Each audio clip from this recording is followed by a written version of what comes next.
Assalamualaikum warahmatullahi wabarakatuh. Saya Rahmawati. Di sini saya akan menjelaskan mengenai interaksi sosial dan kelompok sosial. Yang pertama, saya akan menjelaskan bagian interaksi sosial. Jadi, menurut Gilin yang dikutip oleh Sujono Sukanto, interaksi sosial adalah hubungan-hubungan sosial yang dinamis, yang menyangkut hubungan antara individu dengan individu, kelompok dengan kelompok, ataupun individu dengan kelompok. Interaksi sosial melibatkan proses-proses sosial yang bermacam-macam yang menyusun unsur-unsur dinamis dari masyarakat, yaitu proses-proses tingkah laku yang dikaitkan dengan struktur sosial. Interaksi sosial ini dapat terjadi di pasar, di ladang, di dalam rapat, ataupun di mana saja. Selain itu, bentuk interaksi sosial antara individu dengan kelompok. Contohnya, seorang guru yang sedang mengajar di dalam kelas. Guru yang merupakan individu, sedangkan siswa-siswinya dikategorikan sebagai satu kelompok. Ada juga bentuk-bentuk interaksi sosial. Yang pertama, interaksi sosial asosiatif.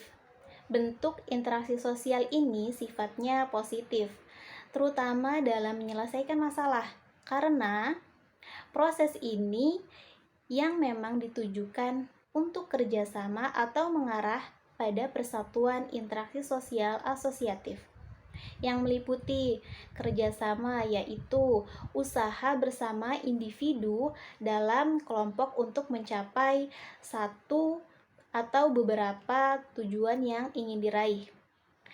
Asimilasi yang merupakan usaha untuk mengurangi perbedaan yang ada di antara beberapa orang atau kelompok demi tercapainya tujuan bersama.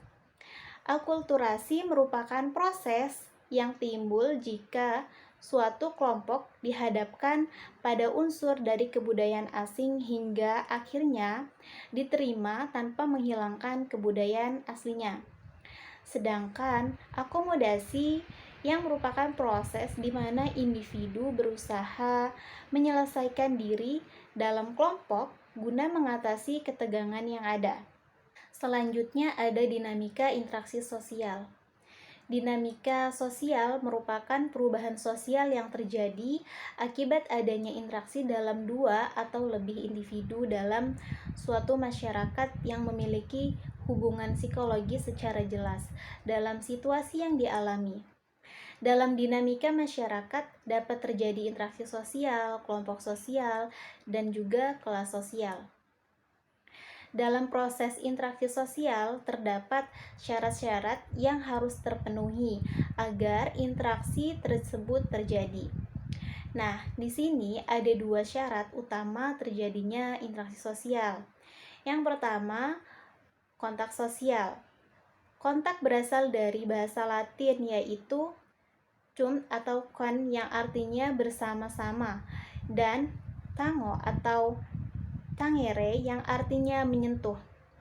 Jadi, apabila diartikan secara harfiah, maka kontak tersebut bersama-sama menyentuh, meskipun secara harfiah diartikan bersama-sama menyentuh, namun pada kenyataannya kontak yang terjadi tidak harus selalu bersentuhan. Kontak sosial terjadi ketika ada aksi dan reaksi antara pihak yang berkontak. Kontak sosial menurut cara dan tingkahnya terbagi menjadi dua. Yang pertama, kontak sosial primer dan kontak sosial sekunder. Kontak sosial primer merupakan kontak sosial yang terjadi secara bertatap muka, misalnya berbicara, saling menyapa, dan bersalaman.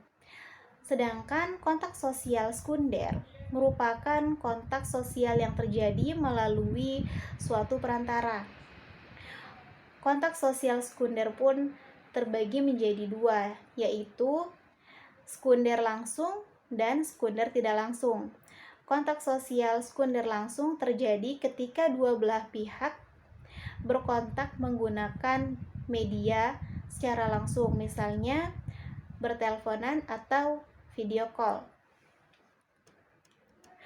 Selanjutnya, kontak sosial sekunder tidak langsung adalah kontak sosial yang terjadi ketika pihak yang berkontak menggunakan pihak ketiga untuk berinteraksi atau berinteraksi menggunakan media, namun tidak secara langsung berhubungan.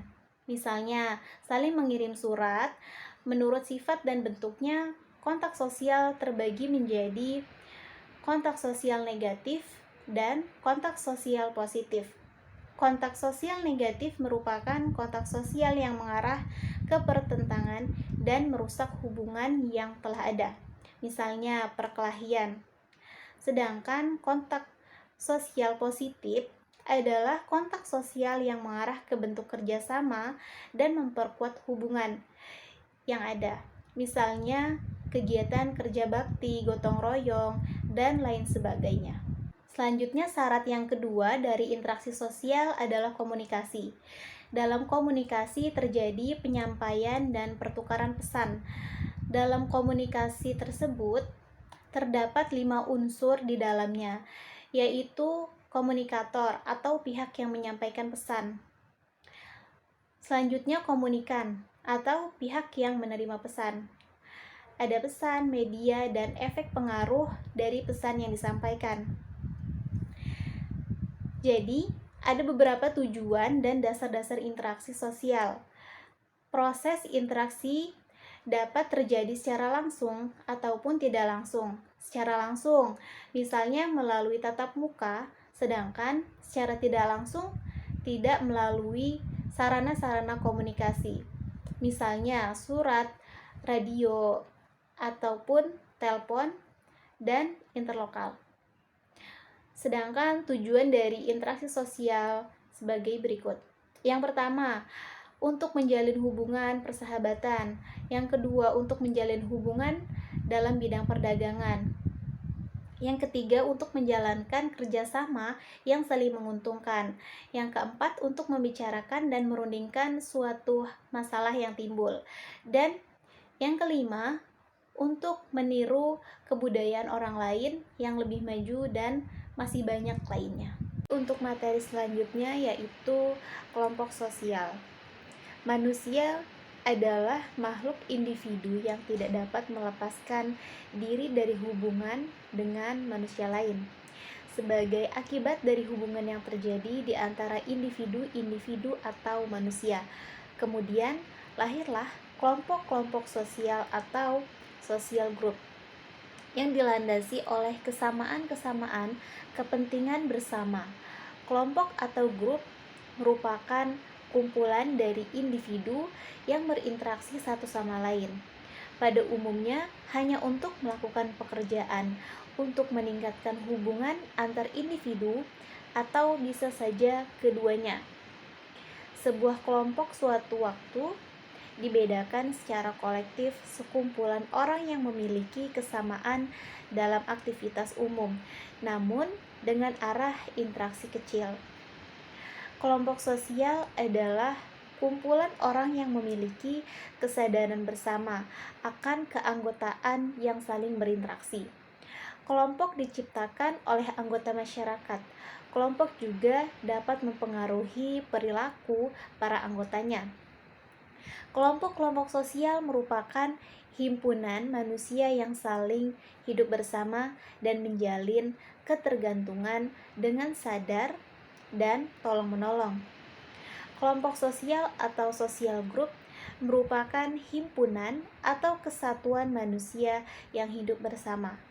Karena adanya hubungan di antara mereka, hubungan tersebut antara lain menyangkut hubungan timbal balik yang saling mempengaruhi dan juga suatu kesadaran untuk saling tolong-menolong.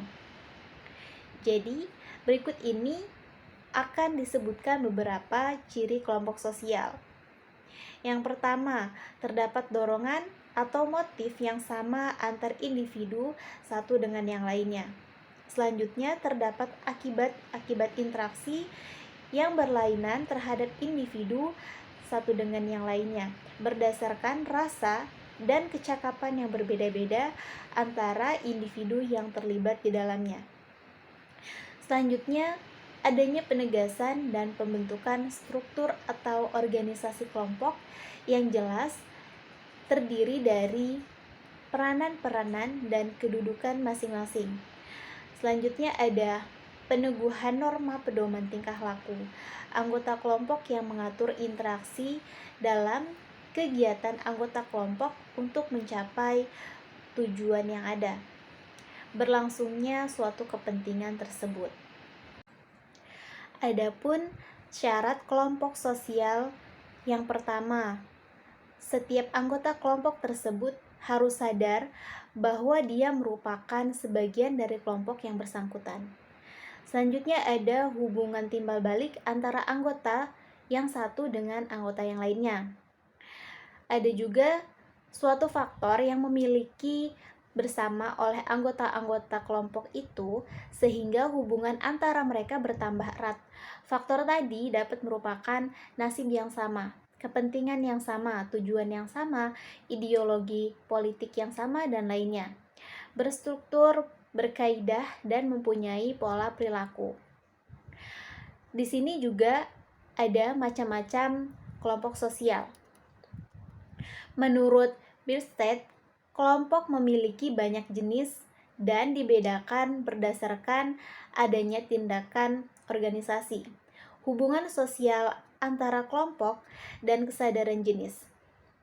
Bierstedt kemudian membagi kelompok tersebut berdasarkan ada tidaknya organisasi, hubungan sosial antara kelompok, dan kesadaran jenis menjadi 4 macam. Antara lain, yang pertama, kelompok statis, yaitu kelompok yang bukan organisasi, tidak memiliki hubungan sosial dan kesadaran jenisnya. Contohnya, kelompok penduduk yang usianya 10-15 tahun di sebuah kecamatan. Yang kedua, kelompok kemasyarakatan, yaitu kelompok yang memiliki persamaan tetapi tidak mempunyai organisasi dan hubungan sosial di antara anggotanya. Yang ketiga, kelompok sosial, yaitu kelompok yang anggotanya memiliki kesadaran dan berhubungan satu dengan yang lainnya, tetapi tidak terikat dalam ikatan organisasi. Contoh kelompok pertemuan, kerabat, dan lainnya. Yang terakhir, kelompok asosiasi, yaitu kelompok yang anggotanya mempunyai kesadaran jenis dan ada persamaan kepentingan pribadi, namun kepentingan bersama.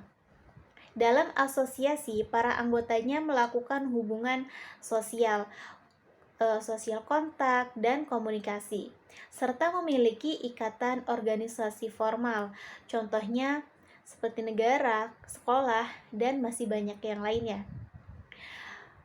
Kelompok sosial dipandang dari sudut individu. Suatu individu merupakan kelompok kecil dari suatu kelompok sosial atas dasar usia, keluarga, kekerabatan, seks, pekerjaan. Hal tersebut memberikan kedudukan prestise tertentu sesuai adat istiadat. Dengan kata lain, keanggotaan dalam masyarakat tidak selalu gratis. Selanjutnya ada inner group dan out group. Summer membedakan antara in group dan out group. Yang pertama, in group merupakan kelompok sosial yang dijadikan tempat oleh individu-individunya untuk mengidentifikasi dirinya. Sedangkan out group merupakan kelompok sosial yang oleh individunya diartikan sebagai lawan in group. Jelasnya, kelompok sosial di luar anggotanya disebut out group. Contohnya, kita atau kami menunjukkan adanya artikulasi in group, sedangkan mereka berartikulasi out group. Perasaan in group atau out group didasari dengan suatu sikap yang dinamakan etnosentris yaitu adanya anggapan bahwa kebiasaan dalam kelompoknya merupakan yang terbaik dibandingkan dengan kelompok lainnya. Sikap in-group dan out-group dapat dilihat dari kelainan berwujud antagonisme atau antipati. Sikap in-group dan out-group merupakan dasar sikap entrositisme yang merupakan sikap bahwa setiap sesuatu yang merupakan produk kelompoknya dianggap paling baik dan benar. Selanjutnya, ada kelompok primer dan kelompok sekunder. Charles Horton Coley mengemukakan tentang kelompok primer atau face-to-face group merupakan kelompok sosial yang paling sederhana di mana para anggota-anggotanya saling mengenal, di mana ada kerjasama yang erat. Contohnya seperti keluarga, kelompok bermain, teman di sekolah, dan masih banyak lainnya. Sedangkan kelompok sekunder atau secondary group ialah kelompok yang terdiri dari banyak orang. Bersama siapa hubungannya tidak perlu berdasarkan pengenalan secara pribadi dan sifatnya tidak begitu langgeng. Contohnya hubungan kontrak jual beli. Selanjutnya ada paguyuban dan patembayan. Tonis dan Lomis menyatakan bahwa paguyuban ialah bentuk kehidupan bersama di mana para anggota-anggotanya diikat oleh hubungan batin yang murni dan bersifat alamiah serta kekal. Dasar hubungan tersebut adalah rasa cinta dan rasa persatuan batin yang memang telah dikodratkan. Hubungan seperti ini dapat dijumpai dalam keluarga, kelompok kekeluargaan, rukun tetangga, dan lainnya. Sedangkan patembayan yaitu berupa ikatan lahir yang bersifat pokok untuk jangka waktu yang pendek, bersifat imajiner dan strukturnya bersifat mekanis sebagaimana terdapat dalam mesin. Ia bersifat sebagai suatu bentuk dalam pikiran belaka. Contohnya, ikatan antara pedagang, organisasi dalam suatu pabrik, dan masih banyak lainnya. Ada juga formal group dan informal group. Kelompok informal group ialah kelompok yang mempunyai peraturan tegas dan sengaja diciptakan oleh anggota-anggotanya untuk mengatur hubungan antara sesama. Contohnya organisasi. Sedangkan informal group tidak mempunyai struktur dan organisasi tertentu, atau yang pasti kelompok-kelompok tersebut biasanya terbentuk karena pertemuan-pertemuan yang berulang kali yang menjadi dasar pertemuan, kepentingan-kepentingan dan pengalaman-pengalaman yang sama. Contohnya klik atau clique. Nah, masih ada lagi membership group dan reference group. Membership group merupakan suatu kelompok di mana setiap orang secara fisik menjadi anggota kelompok tersebut. Sedangkan reference group yang merupakan kelompok-kelompok sosial yang menjadi acuan bagi seseorang atau bukan anggota kelompok tersebut untuk membentuk pribadi dan perilakunya. Selanjutnya ada kelompok okupasional dan volunteer. Kelompok okupasional adalah kelompok yang muncul karena semakin memudarnya fungsi kekerabatan, di mana kelompok ini timbul karena anggotanya memiliki pekerjaan yang sejenis. Contohnya, kelompok profesi seperti Asosiasi Sarjana Farmasi, Ikatan Kedokter Indonesia, dan lainnya. Sedangkan okupasional diambil dari kata okupasi yang berarti menempati tempat atau objek kosong yang tidak mempunyai penguasa. Dalam hal ini dicontohkan kelompok tersebut adalah orang-orang yang dapat memonopoli suatu teknologi tertentu yang mempunyai patokan dan aturan tertentu, seperti halnya etika profesi. Sedangkan volunteer adalah orang yang mempunyai kepentingan yang sama namun tidak mendapat perhatian dari masyarakat. Kelompok ini dapat memenuhi kepentingan-kepentingan anggotanya secara individual tanpa mengganggu kepentingan masyarakat umum. Terjadinya kelompok volunteer karena beberapa hal. Yang pertama, karena kebutuhan sandang dan pangan, kebutuhan keselamatan jiwa dan raga, kebutuhan akan harga diri, kebutuhan untuk dapat mengembangkan potensi diri, dan kebutuhan akan kasih sayang. Nah, masih ada lagi. Di sini ada kelompok sosial yang teratur dan tidak teratur. Kelompok teratur merupakan kelompok yang mempunyai peraturan tegas dan sengaja diciptakan anggota-anggotanya untuk mengatur hubungan antar mereka. Ciri-ciri kelompok yang mengatur ada identitas kolektif yang tegas, misalnya tampak ada nama kelompok, simbol kelompok, dan lainnya. Memiliki daftar anggota yang rinci, memiliki program yang terus-menerus diarahkan kepada pencapaian tujuan yang jelas, memiliki prosedur keanggotaan. Nah, ada satu contoh di sini. Kelompok teratur antara lain berbagai perkumpulan pelajar atau mahasiswa, instansi pemerintah, parpol, organisasi massa, perusahaan, dan lainnya.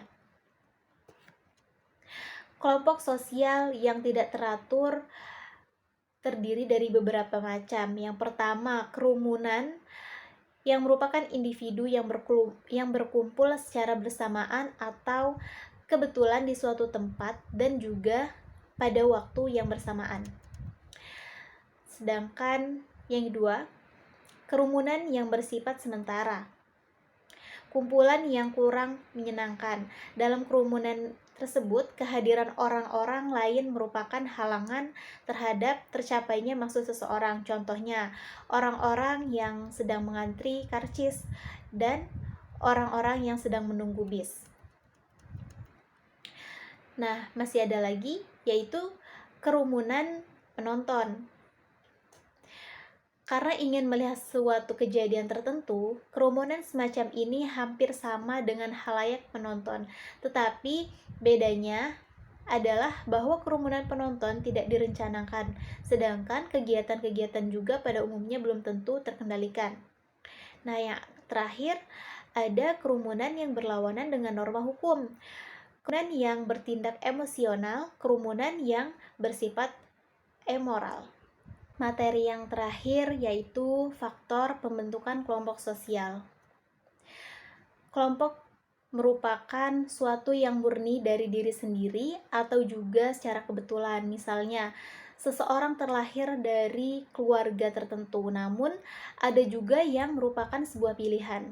Dua faktor utama yang tampaknya mengarahkan pilihan tersebut adalah kedekatan dan kesamaan. Yang pertama, kedekatan.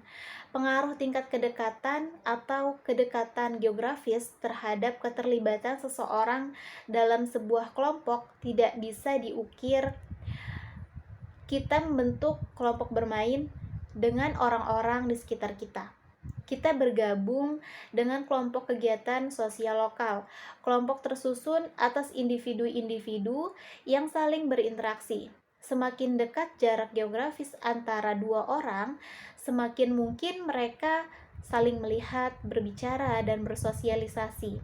Singkatnya, kedekatan fisik meningkatkan peluang interaksi dan bentuk kegiatan bersama yang memungkinkan terbentuknya kelompok sosial. Jadi, kedekatan menumbuhkan interaksi yang memainkan peranan penting terhadap terbentuknya kelompok pertemanan. Selanjutnya, kesamaan. Pembentukan kelompok sosial tidak hanya tergantung pada kedekatan fisik, tetapi juga kesamaan di antara anggota-anggotanya. Sudah menjadi kebiasaan, orang lebih suka berhubungan dengan orang yang memiliki kesamaan dengan dirinya. Kesamaan yang dimaksud seperti kesamaan minat, kepercayaan, nilai, usia, tingkat imajinasi, atau karakter-karakter personal lainnya. Kesamaan juga merupakan faktor utama dalam memilih calon pasangan untuk membentuk kelompok sosial yang disebut keluarga. Nah, untuk teman-teman semua, saya sudah memberikan contoh interaksi sosial dan kelompok sosial. Teman-teman boleh melihat contoh yang saya tampilkan. Terima kasih untuk teman-teman semua yang sudah menyaksikan pemaparan materi saya. Semoga bermanfaat buat teman-teman semuanya. Sebelum saya tutup, saya ingin menyampaikan motivasi untuk teman-teman yang menonton video saya. Pendidikan bukan cuma pergi ke sekolah dan mendapatkan gelar, tapi juga soal memperluas pengetahuan dan menyerap ilmu kehidupan. Sekian, terima kasih. Wassalamualaikum warahmatullahi wabarakatuh. 저 건물을 찾으러